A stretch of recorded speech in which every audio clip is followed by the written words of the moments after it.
বিসমিল্লাহির রহমানির রহিম।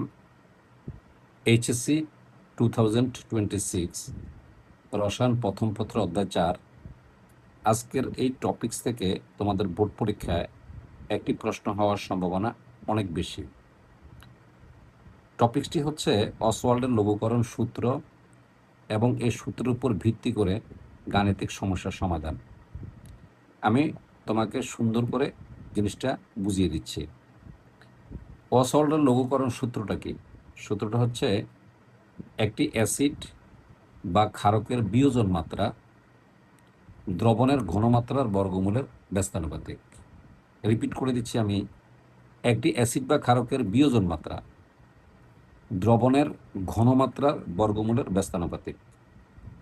এখন আমরা এটাকে ব্যাখ্যায় নিয়ে আসি। আমরা যদি ব্যাখ্যা করি, ধরা যাক সি ঘনমাত্রার একটা অ্যাসিড আছে, সেটা হলো HA এবং এর বিয়োজন মাত্রা আলফা। এখন যদি আমরা এটাকে ইকুয়েশনের মাধ্যমে এস্টাবলিশমেন্ট করি, তাহলে HA এবং এটা ভেঙে কি উৎপন্ন করবে? H plus plus A minus. যেহেতু আমরা বিয়োজন মাত্রা আলফা ধরছি, তাহলে উৎপন্ন হাইড্রোজেন আয়নের ঘনমাত্রা হবে আলফা সি এবং এ আয়নের ঘনমাত্রা হবে আলফা সি। অপরদিকে যে অবশিষ্ট যে এটা থেকে যাবে, যেহেতু এটা মৃদু অ্যাসিড, সে সম্পূর্ণরূপে ভাঙবে না, আংশিক ভাঙবে। তাহলে যে অংশটুকু ভাঙে নাই, সেই অবিজিত অংশের ঘনমাত্রা হবে 1 মাইনাস আলফা ইন্টু সি, আর যেখানে সিটা হচ্ছে টোটাল অ্যাসিডের ঘনমাত্রা। এখন আমরা যদি ভরক্রিয়া সূত্র প্রয়োগ করি, তাহলে ভরক্রিয়া সূত্র অনুসারে কে এ সমান সমান উৎপাদের ঘনমাত্রার গুণফল। এই যে উৎপাদ হলো H প্লাস আর A মাইনাস, H প্লাস আর A মাইনাসের ঘনমাত্রার গুণফল, আর হলো অবশিষ্ট বিক্রিয়কের ঘনমাত্রার গুণফল। এই যে অবশিষ্ট বিক্রিয়কের ঘনমাত্রা। এখন আমরা যদি এখানে ঘনমাত্রার মানগুলো ইনপুট করি, তাহলে H প্লাসের ঘনমাত্রা হলো আলফা সি ইন্টু A মাইনাসের ঘনমাত্রা হলো আলফা সি, আর H এর ঘনমাত্রা হলো 1 মাইনাস আলফা ইন্টু সি। ফলাফল দাঁড়ায় alpha square C divided by 1 minus alpha. এখানে একটা বিষয় আছে যে এটা কিন্তু লঘু অ্যাসিড, এখানে লঘুকরণ, হ্যাঁ লঘু অ্যাসিড, এটা লঘু অ্যাসিড এবং এটা দুর্বল অ্যাসিড, খুবই দুর্বল অ্যাসিড। ফলে এই বিয়োজন মাত্রাকে যদি আমরা শূন্যের কাছাকাছি ধরি, মানে একেবারেই কম, এত বেশি কম যে 1 মাইনাস আলফাকে আমরা কি লিখতে পারি? 1 লিখতে পারি, মানে আলফার মানটা অনেক কম। এই যে মৃদু অ্যাসিডের জন্য আলফার মান খুবই কম, ফলে আমরা 1 মাইনাস আলফাকে কি লিখতে পারি? 1 লিখতে পারবো। তাহলে যদি আমরা এই জায়গায় 1 লিখি, তাহলে কি দাঁড়ায় দেখো তো? এই যে কে এ সমান সমান এটার মান 1, আর উপরে হলো একটা সি কাটাকাটি চলে যায়, আলফা আলফা গুণ করো, তাহলে আলফা স্কোয়ার সি আসে। এই যে আলফা স্কোয়ার সি আসে। তাহলে অবশ্যই alpha square is equal to K a into 1 by C. Definitely alpha is equal to বর্গমূল ইন্টু 1 বাই সি এর বর্গমূল। তাহলে সি কিন্তু কনসেন্ট্রেশন অর্থাৎ ঘনমাত্রা। তাহলে আমরা একে কিন্তু একটা ধ্রুব সংখ্যা, তাহলে এটা হলো বিয়োজন মাত্রা। তাহলে বিয়োজন মাত্রা দেখো, এই যে অ্যাসিডের ঘনমাত্রার এই যে বর্গমূলের এই যে ব্যস্তানুপাতিক, যেহেতু বিপরীত অনুপাতে ব্যস্তানুপাতিক। তাহলে দেখো এই ব্যাখ্যাটা তোমাদের পরীক্ষার জন্য খুবই ইম্পর্ট্যান্ট, সম্ভাবনা অনেক বেশি আসার। এখন আমি আমার পক্ষ থেকে, এই যে মাইন স্যার, আমার পক্ষ থেকে আমি তোমাকে এই সূত্র অঙ্কে আসলে কিভাবে প্রয়োগ করবে তার প্রসিডিউরটা তোমাকে আমি শিখিয়ে দিচ্ছি। বিয়োজন ধ্রুবক কে এ সমান alpha square C divide by 1 minus alpha. এটা তীব্র অ্যাসিড যখন বলবে, তখন তুমি এই জায়গার মধ্যে 1 লিখতে পারবা না, তখন 1 মাইনাস আলফাই লিখতে হবে। কিন্তু যখনই মৃদু অ্যাসিড বলবে, তখন 1 মাইনাস আলফার জায়গায় 1 হবে। তাহলে যে আসবে কে এ সমান সমান আলফা স্কোয়ার সি। এটা আমি খুব সুন্দর করে এখানে লিখে দিচ্ছি মাইন স্যার হিসাবে। এটাকে আমি সুন্দর করে একটা প্যারা করে দিচ্ছি, যেন তুমি পরীক্ষার হলে গেলে মনে রাখতে পারো। এখন আমি এখানে 4টা অঙ্ক দেব। আলহামদুলিল্লাহ এই 4টা অঙ্কের একটা অঙ্ক, এই ধরনের একটা অঙ্ক আসার সম্ভাবনা অনেক বেশি। ক 1 মোলার দ্রবণের হাইড্রোজেন সায়ানাইডের শতকরা বিয়োজিত হয় গণনা করো। আমি আবার বলি প্রশ্নটা, 1.0 মোলার দ্রবণে হাইড্রোজেন সায়ানাইড এর শতকরা বিয়োজিত হয় বের করা, অর্থাৎ এখানে কে এর মান দেওয়া থাকবে, এ বিয়োজিত হয় শতকরা কত বিয়োজিত হয়, দ্যাট ইজ এটা হলো আলফা। তার মানে তোমার কাছে এখানে আলফার মানটা চাওয়া হয়েছে, আর কিছু না, জাস্ট ল্যাঙ্গুয়েজের মারপ্যাস, কিন্তু আসলে আলফা চাওয়া হয়েছে। তার মানে বিয়োজন মাত্রা কত বের করো। আমরা যদি আরো সহজভাবে বলি তাহলে প্রশ্নটা এভাবে আসবে, 0.1 মোলার হাইড্রোজেন সায়ানাইড অ্যাসিডের বিয়োজন মাত্রা গণনা করো। কথাটা এরকম হবে। এবার আমরা যদি করি, আমরা জানি এই যে কে এ সমান সমান alpha square C, definitely alpha is equal to K a divided by C. দেখো কে এর মানটা প্রশ্নে দেওয়া আছে এবং দেখো সির মানটা প্রশ্নে দেওয়া আছে, এই যে সির মান দেওয়া আছে। আমরা যখন এই মানগুলো দেওয়া মানগুলো এখানে ইনপুট করব তখন আলফার মান পাবো, এই যে এই জিনিসটা আমরা পেয়ে যাব। কিন্তু আমার কাছে একটা জিনিস বলা হয়েছে যে এই শতকরা বলা হয়েছে, তখন এটাকে এই যে আলফা পাবে তাকে 100% করে দিলাম, করে দেওয়ার পর এই যে পার্সেন্টেজটা চলে আসবে। নিশ্চয়ই তুমি বুঝতে পারছো, অঙ্কটা খুবই সহজ। এখন আমরা আসি 2 নম্বর অঙ্কে আসি। 1 মোলার অ্যামোনিয়াম হাইড্রোক্সাইড দ্রবণের বিয়োজন মাত্রা 1.34% এবং কেবি, এই যে এটা দেওয়া আছে, এবং সাম্য অবস্থায় অ্যামোনিয়াম হাইড্রোক্সাইড আয়নের ঘনমাত্রা এবং অয়ানিত আয়নের ঘনমাত্রা গণনা করো। কি এখানে বলা হয়েছে কি, জিনিসটা বোঝার চেষ্টা করো। এখানে কিন্তু বিয়োজন মাত্রাটা দিয়ে দিছে, আলফাটা দিয়ে দিছে। এখন এই কেবির মানটা আমাদেরকে বের করতে হবে ডেফিনেটলি। কোন অবস্থায়? 2 অবস্থায়, একটা হলো সাম্য অবস্থায় বের করতে হবে, এই যে ঘনমাত্রা, এবং অআয়নিত এর ঘনমাত্রা বের করতে হবে।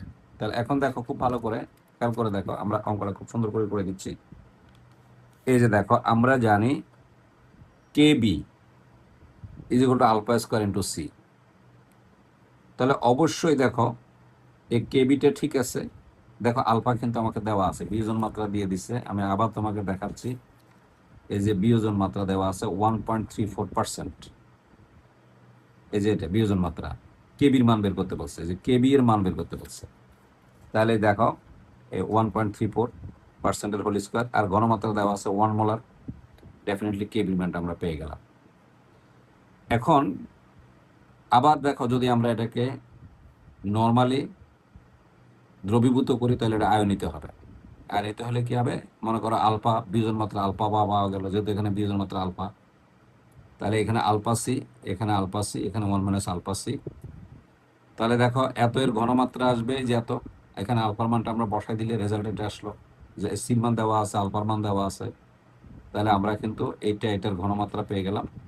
অনুরূপভাবে আমরা অবশিষ্ট অংশের যে অআয়নিত, অর্থাৎ যেটা ভাঙ্গে নাই, তার ঘনমাত্রা আমাদেরকে বের করতে বলছে। তাহলে 1 মাইনাস আলফা ইন্টু সি, এই যে মান বসা দিলাম, ফলাফল চলে আসলো। খুবই সুন্দর অঙ্ক। তো প্রথম দুটো অঙ্ক থেকে আমার কাছে ডেফিনেটলি মনে হচ্ছে যে গ এবং ঘ এটা সবচেয়ে বেশি ইম্পর্টেন্ট। আমি এখানে 3টা করে তোমাকে ট্রিপল স্টার দিয়ে দিচ্ছি, ভেরি ভেরি ইম্পর্টেন্ট, অত্যন্ত গুরুত্বপূর্ণ। 0.1 মোলার অ্যাসিটিক অ্যাসিড, যেখানে কে এর মান দেওয়া আছে, দ্রবণে পিএইচ গণনা করো। আরেকটা দেওয়া আছে, এটা হলো অ্যাসিড, আরেকটা হলো ক্ষারীয় দ্রবণ, অ্যামোনিয়াম হাইড্রোক্সাইড, এর পিএইচ গণনা করো। 2 ধরনের, 2টা দিছি, একটা অ্যাসিডের এবং একটা ক্ষারকীয়। এবং আমার দৃঢ় বিশ্বাস যে এই 2টা অঙ্কের একটা অঙ্ক তোমরা পরীক্ষার হলে পাবে, সেটা এমসিকিউ বলো, সিকিউ বলো, যেভাবে বলো একটা কোশ্চেন তুমি পাবে। হয়তো এর ভিতরে সংখ্যা পরিবর্তন বা অ্যাসিড এবং ক্ষার চেঞ্জ করে আসবে। তো এই অঙ্ক 2টা আমি তোমাকে সুন্দর করে দিচ্ছি। দেখো আলহামদুলিল্লাহ, এখানে 3টা সূত্র প্রয়োগ করতে হয়। সবচেয়ে বড় সমস্যা হলো এই অঙ্কগুলো করার সময় তোমাকে 3টা সূত্র প্রয়োগ করতে হবে। সেটা কিভাবে দেখো, আমি তোমাকে দেখাচ্ছি। বিসমিল্লাহির রহমানির রহিম। এই যে গ নম্বর অঙ্ক, এখানে কি বলা হয়েছে, আমাকে পিএইচ গণনা করতে হবে। তা আমরা কিন্তু জানি এই পিএইচ সমান সমান -10 ভিত্তিক লগারিদম এইচ প্লাস, এটা আমরা জানি। তাহলে আমাকে এইচ প্লাস বের করতে হবে। আমাকে কিন্তু কে এ দেওয়া আছে, তাহলে এইচ প্লাস বের করার জন্য 2টা সূত্র কাজে লাগাইতে হয়। একটা হলো কে এ সমান সমান আলফা স্কোয়ার সি, এখান থেকে এই সূত্র থেকে যেহেতু কে এ দেওয়া আছে, এবং তোমার এই যে ঘনমাত্রা কিন্তু দেওয়া আছে, তাহলে এখান থেকে এই প্রথম সূত্র থেকে তুমি আলফা বের করবা।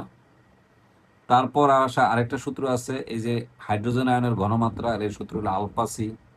ডেফিনেটলি এখান থেকে যে আলফাটা পাবা, আর এখানে যে সিটা দেওয়া আছে, মান দেওয়া আছে মোলারিটির, এই মানটা বসাই দিলে তুমি এইচ প্লাস পাবা।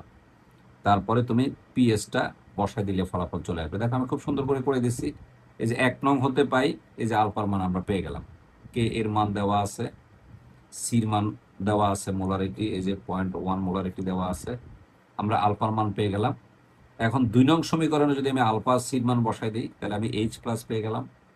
3 নং সমীকরণে যখন আমি এইচ প্লাসের মানটা বসাই দিব, তখন আমি পিএইচ এর মানটা পেয়ে যাব। মানে খুবই সহজ এবং অঙ্ক সহজ, কিন্তু অঙ্কটা পরীক্ষায় আসবে। ইনশাল্লাহ আল্লাহর রহমতে আসার সম্ভাবনা সবচেয়ে বেশি। অবশ্যই তুমি এই অঙ্কটা এমসিকিউর জন্য এবং সিকিউর জন্য খুবই গুরুত্বপূর্ণ।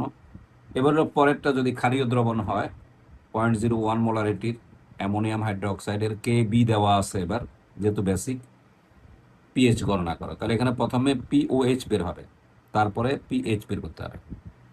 দেখো আমি খুব সুন্দর করে দিয়েছি। আমরা জানি এই যে কে বি যেগুলো আলফা স্কোয়ার সি, একই জিনিস, কে এ এর জায়গায় বি হলো। একইভাবে এবার এইচ প্লাস বের হয়েছে, এখানে ওএইচ বের হবে, ওএইচ মাইনাস আলফা সি হবে, আর পিওএইচ বের হবে। আবার আমরা জানি pH plus pOH is equal two 14। দেখো এবার 4টা সূত্র আসছে, 1টা 2টা 3টা 4টা। তাহলে নিশ্চয়ই তুমি বুঝছো যে অঙ্কটা কেন ইম্পর্টেন্ট, মানে অর্থাৎ এই 4টা সূত্র তোমাকে নখে দর্পে রাখতে হবে। তাহলে দেখো আমাদের প্রশ্ন মোতাবেক আমরা প্রথমে এই প্রথম সমীকরণ থেকে আমরা আলফার মানটা বের করব, কেবির মান দেওয়া আছে, সির মান দেওয়া আছে, এবং আমরা কেবির মানটা পেয়ে গেলাম, আলফার মানটা পেয়ে গেলাম। এবার 2 নং সমীকরণে যখন আমরা আলফার মানটা বসাবো, এই যে 2 নং সমীকরণে যখন আমরা আলফার মানটা বসাবো এবং সি এর মান বসাবো, তখন আমরা হাইড্রোক্সাইড আয়নের ঘনমাত্রা পেয়ে যাব। হাইড্রোক্সাইডের ঘনমাত্রা যখন পাবো, তখন আমরা 3 নম্বর সমীকরণ থেকে এই যে পিওএইচ এর মানটা বের করব। মান বসা দিলে পিওএইচ এর মান পাওয়া গেছে 3.372, মানে অ্যাসিডীয় দ্রবণ পাওয়া গেছে। তার মানে ক্ষারকীয় দ্রবণ। এখন আমরা যদি পিএইচ বের করে দেখো, পিএইচ কত পাওয়া গেল, পিএইচ ইজ ইকুয়াল টু এই যে 14 minus pH is equal two কত পাওয়া গেল, এই যে 10.628। তার মানে 100% ক্ষারকীয় দ্রবণ পাওয়া গেছে। কারণ আমরা জানি পিএইচ এর মানটা যদি 7-এর চেয়ে কম হয় তাহলে অ্যাসিডীয় দ্রবণ, 7-এর চেয়ে বেশি হলে ক্ষারকীয় দ্রবণ হয়। অপোজিটলি পিওএইচ এর মানটা যদি 7-এর চেয়ে কম হয় তাহলে ক্ষারকীয় দ্রবণ হয়, 7-এর চেয়ে বেশি হলে অ্যাসিডীয় দ্রবণ হয়। অপোজিট, একটার অপোজিট। তাহলে যেহেতু এটা ক্ষার, তাহলে দেখো আমরা পিএইচ এর মান পেয়ে গেলাম 10, মানে 7-এর চেয়ে বেশি পেয়ে গেলাম, 10.628। আলহামদুলিল্লাহ। আমার মনে হলো যে এই টপিক্সের উপর একটা প্রশ্ন তোমার বোর্ড পরীক্ষায় আসার সম্ভাবনা সবচেয়ে বেশি। এই টপিক্সের উপর আমি একটা ক্লাস নিয়েছি, এবং আমি এই অধ্যায়ের উপরে আরেকটা ক্লাস দিব, যেটা হলো বাফা দ্রবণ, বাফা দ্রবণের ক্রিয়া কৌশল এবং বাফা দ্রবণ সংক্রান্ত অঙ্ক। এই টপিক্সের উপর বোর্ড পরীক্ষা অবশ্যই আসার কথা। ইনশাল্লাহ আমি এই ক্লাসটা ইনশাল্লাহ এখানে পোস্ট করব, যেন তোমরা পরীক্ষা দিতে পারো। কেমন লাগলো জানাবে। ধন্যবাদ।